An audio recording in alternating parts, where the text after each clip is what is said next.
পরিবর্তন, যা মানুষকে নতুন করে বাঁচতে শেখায়, নতুন করে নিজের জীবনকে সাজাতে শেখায়। তাই প্রত্যেক মানব জীবনে অবশ্যই পরিবর্তন আসা দরকার। এই জন্য আজ আপনাদের সাথে আমি নিজেকে পরিবর্তন করার কিছু টিপস শেয়ার করব, যে টিপসগুলি মাশাআল্লাহ খুবই কার্যকরী। তো চলুন শুরু করা যাক। ফার্স্ট কৌশলটি হচ্ছে জীবজন্তু অথবা পশু প্রাণীর মতন জীবনযাপন না করা। অর্থাৎ পশুদের খিদে লাগলে যেভাবে ইচ্ছে মতো খায় আর ঘুম আসলে ইচ্ছে মতো ঘুমায়, সেইভাবে জীবনযাপন না করা। কারণ তাদের আখিরাত বলতে কিছুই নেই, বাট আপনার সব কিছু আছে। তাই নিজের শ্রেষ্ঠত্ব বজায় রাখুন আর নিজের আখিরাতের ব্যাপারে সতর্ক থাকুন।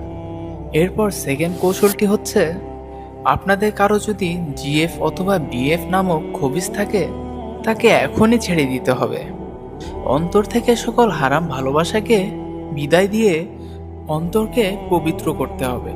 কারণ সে অন্তর শুধু আল্লাহর জন্য আর কারো জন্য না। যদি আপনাকে ভালোই বাসতে হয়, শুধু আল্লাহর জন্য ভালোবাসতে হবে। নিজেকে পরিবর্তন করার থার্ড কৌশল হচ্ছে 5 ওয়াক্ত সালাত জামাতের সাথে আদায় করার চেষ্টা করা। যতই ব্যস্ততা থাকুক না কেন, এই ফরজ বিধানে কোনো প্রকারের অজুহাত চলবে না, অন্যথায় ধ্বংসের হাত থেকে কেউ আপনাকে বাঁচাতে পারবে না।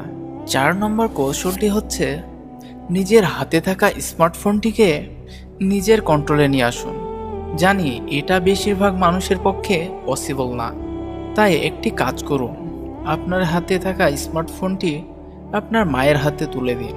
যদি মাকে দিতে না চান তাহলে বিক্রি করে দিন, কারণ এই সামান্য একটি ফোন আপনার জীবনে আকাল নিয়ে আসবে, যা আপনি কল্পনাও করতে পারবেন না। 5 নম্বর কৌশলটি হচ্ছে, কারোর সাথে কথা বললে একটু হেসে কথা বলা। তখন দেখবেন সামনে থাকা ব্যক্তিটা আপনার সাথে কথা বলতে আরও বেশি আগ্রহী হবে, আপনার সাথে সম্পর্ক আরও গভীর করার চেষ্টা করবে। এরপর 6 নম্বর কৌশলটি হচ্ছে, খারাপ ফ্রেন্ড সার্কেল থাকলে তাদের সাথে কথা না বলা, আড্ডা না দেয়া। কারণ তারা আপনাকে জান্নাতে নয়, জাহান্নামে নিয়ে যাওয়ার সঙ্গী হবে। এরা শুধুমাত্র বন্ধু নামে বিপদ ছাড়া আর কিছুই নয়, তাই তাদের পরিত্যাগ করুন।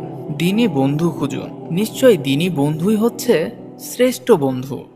7 নম্বর হচ্ছে, কেউ আপনাকে কষ্ট দিলে তাকে মন থেকে মাফ করে দেয়া। কারণ আপনার থেকে যে আল্লাহর ক্ষমার প্রয়োজন, তাই অন্তরে একটু হলেও ক্ষমার মন মানসিকতা রাখুন। আর কারো উপরে রাগ না রাখাটা হচ্ছে একটি গুরুত্বপূর্ণ সুন্নাহ, যেই সুন্নাহ সবাই পালন করতে পারে না।